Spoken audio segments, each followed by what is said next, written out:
With Midas back on the island, everything has changed drastically. The Golden King has revealed a ton of secrets about his past and dropped some major info that could bring us closer to solving the biggest mystery of who or what is behind Dago's disappearance. And why does Midas want the 0-point shard? Stick around till the end to uncover the tiny leaves. If you've been missing the Golden King, grab some popcorn and get comfy, because things are getting serious. So yeah, I've said before that Midas might just be back for the hype, but deep down, I was really hoping his return would add to the lore. And it totally has, except most people won't even realize it. Why? Because not everyone does the story quests, and even if they do, most people don't even pay attention to what the devs are trying to tell us.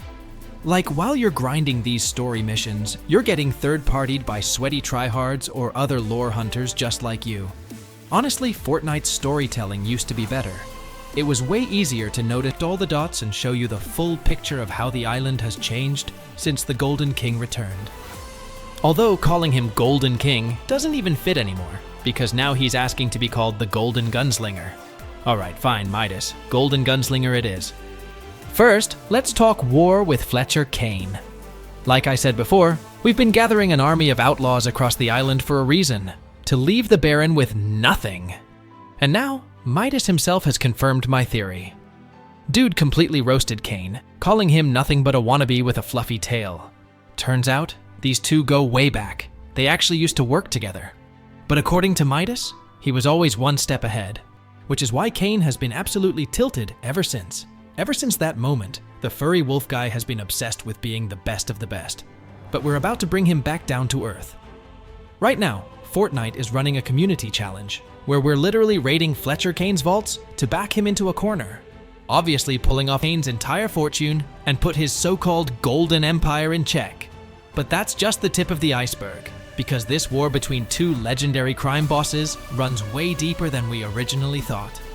We all know that Chapter 6's main plot revolves around the 0-point shard that crashed on the island and got snatched up by the demons in the spirit realm. Up until now, I thought that only Hope, Jonesy, and the mysterious darkness lurking in the spirit realm were after it. But turns out, everyone is trying to get their hands on this thing. At this point, the 0-point shard is basically the last slice of pizza in the lunchroom. Whoever grabs it first wins everything. And Midas? Yeah, he straight up admitted that he wouldn't mind taking the 0-point shard for himself. Keep that in mind, because this could totally be some Shakespeare gun-type setup for the season's final event. But according to Midas, the most important thing right now is making sure Fletcher Kane never gets his hands on that shard. That's why Midas, Jonesy, and Hope are teaming up. For now, they've got the same goal. But let's be real. The Save the World squad isn't exactly jumping at the chance to trust the guy who turned the entire island upside down back for. When talking to Goldie, he literally thanks her for saving him from the spirit realm. So yeah, there's no doubt about it now. Even the big guy who showed up on Oninoshima with his boss backs this up. Looks like when Midas said the last island was too small for his ambitions, he really meant it. Dude was planning to shake things up in a whole different reality. But there's still one mystery we might never solve. What happened to his prosthetic Midas? So don't expect any tight teamwork just yet. That said, we can start piecing together what Fletcher Kane is actually up to. Midas just exposed some of his biggest secrets, one of them being ancient magic. If you've run into convoys or cracked open vaults, you've probably seen the mystical masks. And these aren't just some cheap collectibles you'd find at a flea market. Last season, we already learned that Dago is the only one who knows how to craft these masks using ancient techniques. So if he's not trapped in the spirit realm, there's a 99% chance he's actually working for Fletcher Kane. And there's a lot of evidence pointing to this. First, Dago is the only one who knows how the spirit extractor works. And now, after the latest update, it's back online. Second, if you read through the new dialogues carefully, Midas directly mentions both Dago and Kane, saying that the 0-point fragment can't fall into either of their hands, and finally, hinting that the mask maker himself is trying to restore it. Put all these clues together, and it's pretty clear, Dago never actually disappeared into the spirit realm. Instead, he's making masks for Kane's army. Why? Well, Dago's main goal has always been to get as strong as possible so he can kick the darknesses in the spirit realm. And the fastest way to do that? find a rich backer who can fund all his experiments. And in this case, that backer is Fletcher Kane. Basically, both Daigo and Kane are getting exactly what they want out of this deal. Kane's troops now run around the island wearing enchanted masks that let them break into any vault with ease. So, as we can see, Daigo has stacked up a ton of gold bars to upgrade his workshop, 100% necessary for restoring a super powerful creepy artifact. Kendo even hinted at this last update when he mentioned his brother was working on some kind of project. So yeah, looks like we've got an unexpected symbiosis between the greedy furry Kane and the mask maker Daigo. But honestly, I don't see this alliance lasting too long. Once Daigo finishes working on the mask, he's probably gonna backstab Kane and go all in on his own plan to enter the spirit realm. But here's the catch. Loopers aren't exactly thrilled about any of this. In fact, data miners have already found files suggesting Daigo might become a boss in one of the future updates, which means we might have to fight him ourselves. And honestly, this lines up perfectly with Midas's plan to take down Fletcher Kane and Daigo. Now there's one major thing, so he's doing everything he can to expand his wealth, even if it means working with someone like Daigo. To him, the 0-point fragment is a valuable asset. 0-point shard is like a can of steroids, something he can use to get a massive strength boost. But here's the thing, Midas is the real wild card here. Remember when I said that the Golden King isn't as straightforward as he seems? Yeah, he's looking for the 0-point shard too, because he's got plans. And if we know anything about Midas, his plans always end in absolute chaos. Last time, he triggered a freaking volcanic eruption happened when he broke out of Hades' prison. So yeah, whatever Midas is planning, it's not gonna be pretty. And honestly, I wouldn't be surprised if the final event of this season revolves around trying to retrieve the shard from the spirit realm, except with a 99% chance of everything going horribly wrong. Now, it looks like even if it's not the darkness itself from the spirit realm, it's definitely one of its top minions. And the fact that something this dangerous might actually break into Oninoshima? Yeah, that's a huge problem.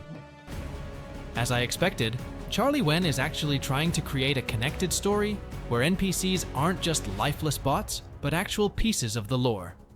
Shout out to Chapter 4, where entire organizations vanished every time a new season dropped. That's why the final event of last season delayed the invasion of darkness from the spirit realm. Plus, we managed to save Jade and Night Rose in the process. But the technique Daigo used to activate the portal triggered what we'll be doing for the next 2 months. So yeah, the Loopers are straight up outlaws now. To really dive into all the twisted secrets and character relationships, I went through every new dialogue. And let me tell you, things on the island are seriously messed up. We've got a mad rat demolitionist building a nuclear bomb, a creepy Okami wolf running around stealing Loopers' money, and way more weirdness. But let's break it down. First off, like I mentioned earlier, we temporarily stopped the invasion of darkness into Oninoshima. But that doesn't mean we can just see on the island is taking her seriously. Except Jonesy. And speaking of them, Epic actually did something insane for the first time in forever. For the first time, we're seeing NPCs having full conversations with each other without a player being involved. No groundbreaking lore drops, but one huge thing Jonesy brings up is that the 0-point shard might not be the only one, and I called it last season. But even though the characters are starting to feel more alive, that doesn't change the fact that we're about to face a massive threat. Our biggest trump card in the fight against the spirit realm was supposed to be Daigo, since, as we now know, Mask Guy understands this whole dimension better than anyone else. Only problem? Yeah, we've got one massive issue. Daigo's gone dark. No contact, no signs, nothing. And I'm 99% sure he's in the spirit realm right now, cooking up some new plan. This theory actually lines up with what Kendo says when talking to Jade. He mentions that their brother is working on some kind of project. And Jade? She just wants Daigo back home, which confirms he's definitely left Oni before. That's why the Ancient Masters shattered it into multiple pieces in the first place. Now, I wouldn't be surprised if Daigo is planning to use that mask to take down the darkness from the spirit realm. But Night Rose isn't having it. She warns him that the spirit realm is no joke, and that he better be careful. So yeah, we're 100% hearing more about Daigo soon, probably as we get closer to the end of the season. But right now, it turns out our so-called Baron? He's not a kitsune. He's not a wolf. Fletcher Kane is an Okami. a guardian spirit from Japanese mythology that protects forests and mountains. Which, let's be real, doesn't match Fletcher Kane at all. Especially, he's already stacked with gold. He's already the top dog on the island, so why is he still pushing his name and power so hard? Right now, the season's main villain doesn't really have a clear motivation. And let's be 100% sure that Fletcher Kane is the mysterious friend Midas had, the one Goldie talked about. If that's true, then Charlie Wen has a chance to hit two birds with one stone. But I'm still hoping this season is an exception. For the first time in a long while, the secret skin isn't some random collab. That could mean nothing, but maybe the devs are actually trying to tell us something. Still, Midas's return raises a few big questions.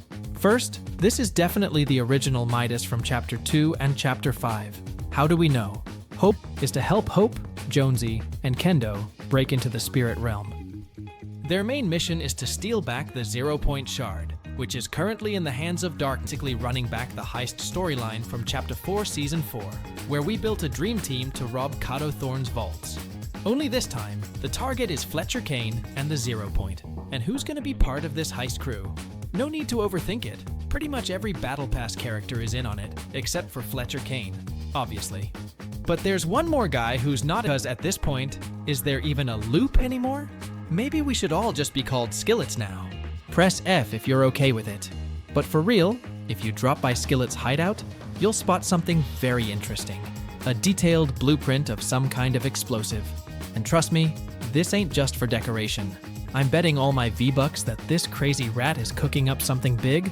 The only question is whether he's doing it on his own, or if someone put him up to it. Either way, I have zero doubt that this bomb is going to be important. Probably tied to the mid-season event.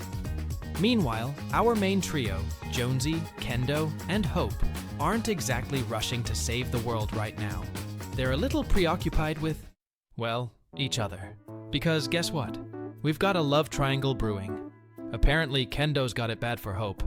But our Vengeance Jones isn't exactly buying all this romantic drama. He's super skeptical, straight up calling Kendo a kid with a sword, and basically saying, mess this up, and you'll see why they call me Vengeance Jones. And as for Hope, she's giving off some serious mixed signals. One moment it's maybe, the next it's I don't know.